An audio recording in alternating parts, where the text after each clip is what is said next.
Salam sejahtera pemirsa CBN Indonesia dimanapun Anda berada. Senang sekali kita boleh bertemu kembali dalam acara pembacaan buku Yesus Nama di Atas Segala Nama, tulisan dari Nyonya Ellen G. White.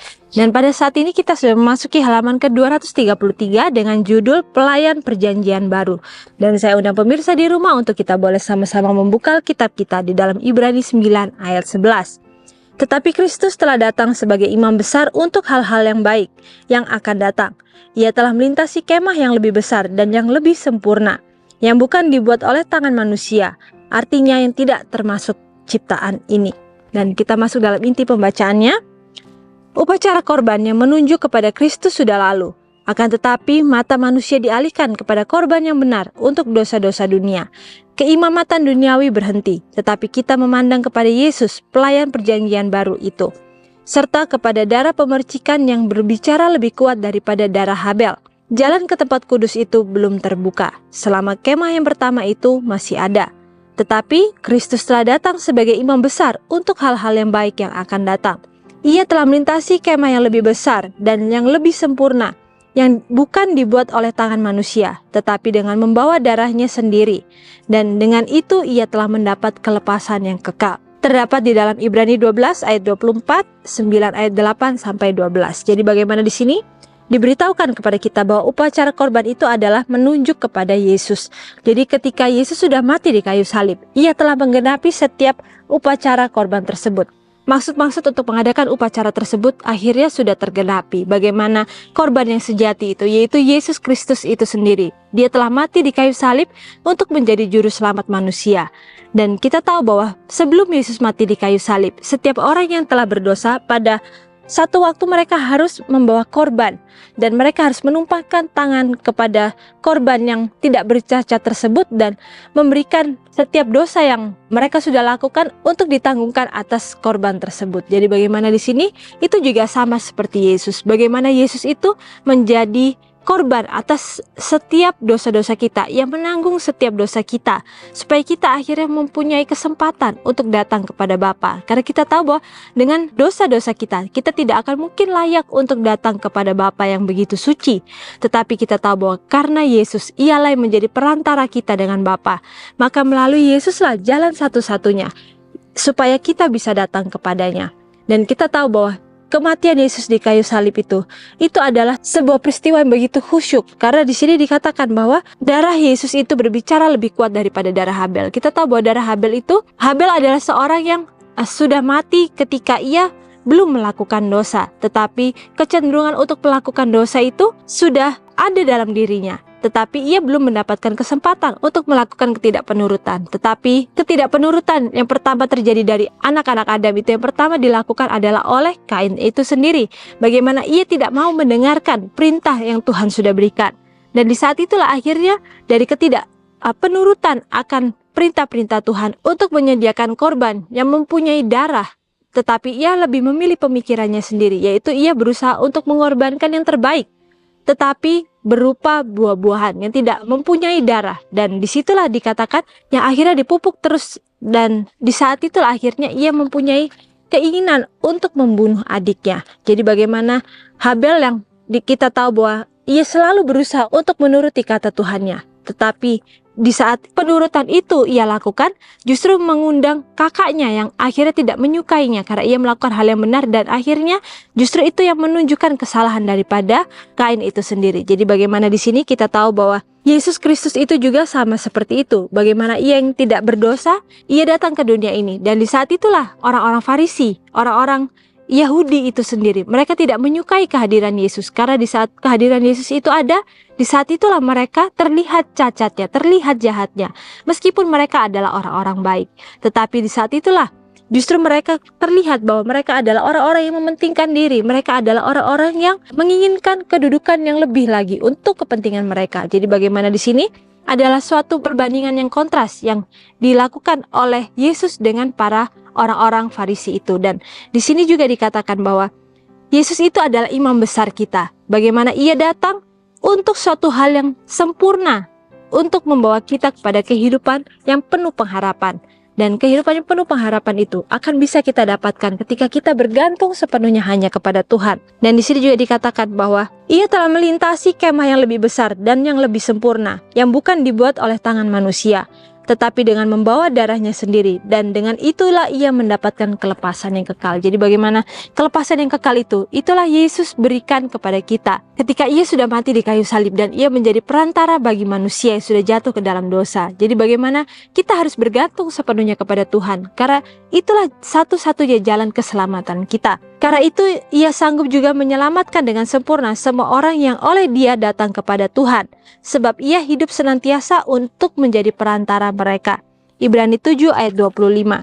Sungguh pun pelayanan itu harus dipindahkan dari bait suci yang ada di dunia ini ke bait suci yang ada di surga. Sungguh pun bait suci dan imam besar kita itu tidak dapat lagi dilihat oleh mata manusia.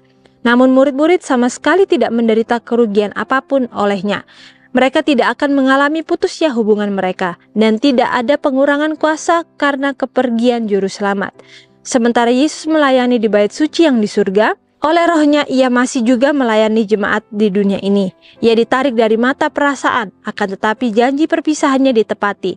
Dan ketahuilah, aku menyertai kamu senantiasa sampai kepada akhir zaman. Tertulis dalam Matius 28 ayat 20.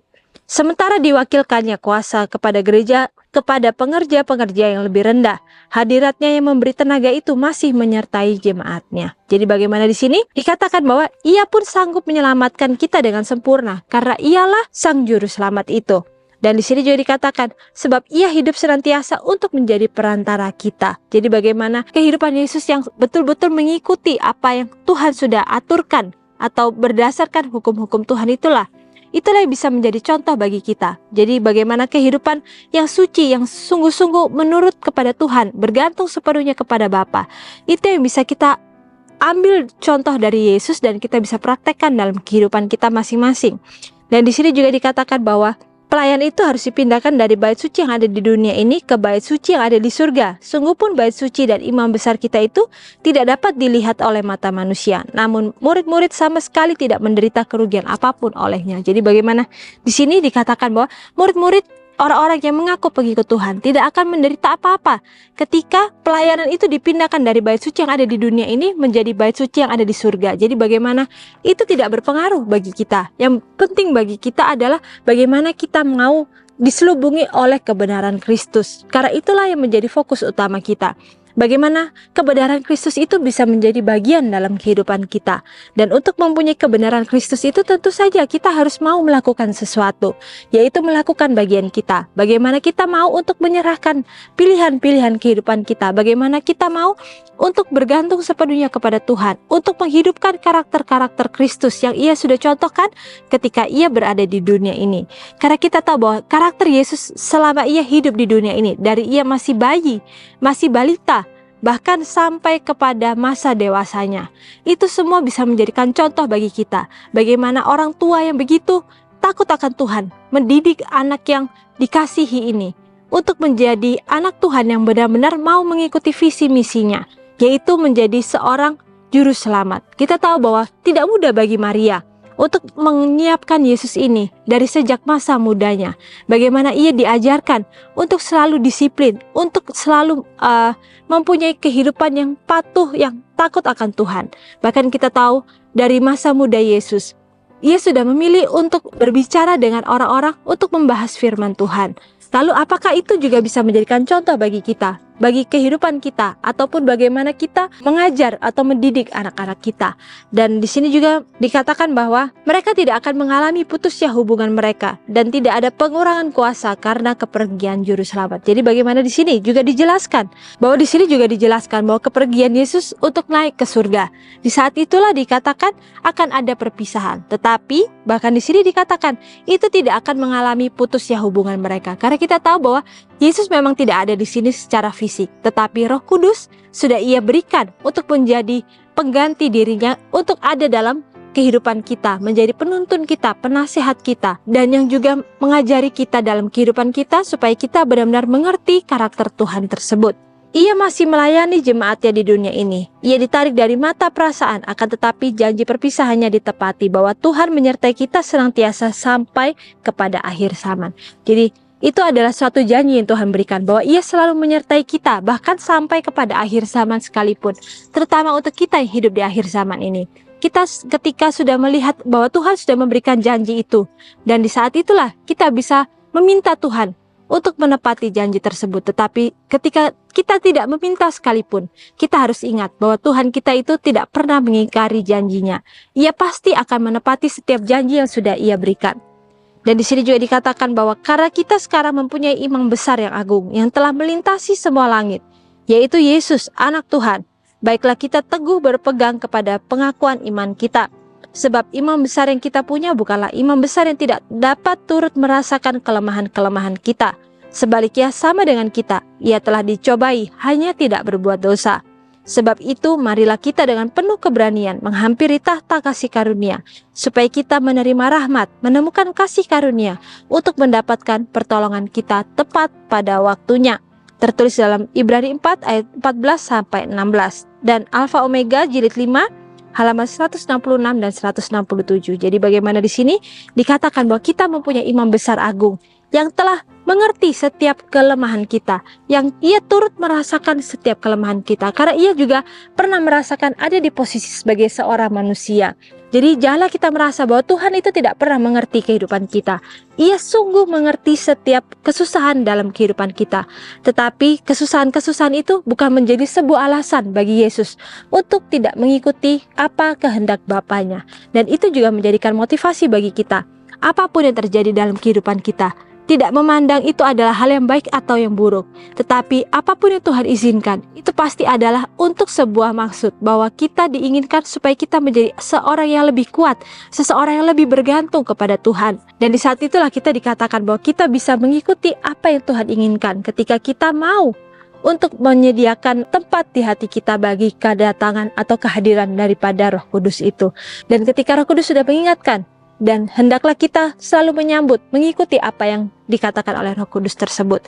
Lalu di sini dikatakan, renungkan lebih dalam, kekuatan pribadi apakah yang ditawarkan Yesus kepada saya hari ini dalam pertempuran saya melawan dosa sebagai pelayan perjanjian baru? Kita diinginkan untuk merenung lebih dalam lagi. Apakah kekuatan kita apakah yang menjadikan kekuatan bagi kita, terutama untuk kita yang hidup di akhir zaman ini? Apakah kita mau benar-benar menawarkan supaya Yesus itu berada dalam pertempuran kehidupan saya, dalam setiap ujian dan cobaan dalam kehidupan saya? Ataukah kita masih mau mengikuti keinginan-keinginan hati kita? Jadi baiklah, melalui firman Tuhan yang begitu indah ini, kita kembali diingatkan, membiarkan Yesus untuk ada dalam kehidupan kita itu adalah suatu hal yang harus kita lakukan setiap hari. Dan bagaimana kebergantungan kita kepada Tuhan, seperti Bapa kepada anaknya, itu hendaklah kita praktekkan, sehingga kita akhirnya bisa mengerti jalan-jalan Tuhan dalam kehidupan kita. Dan sampai di sini acara pembacaan kita pada saat ini, dan sampai bertemu kembali dalam acara pembacaan-pembacaan selanjutnya. Dan salam sejahtera, Tuhan memberkati.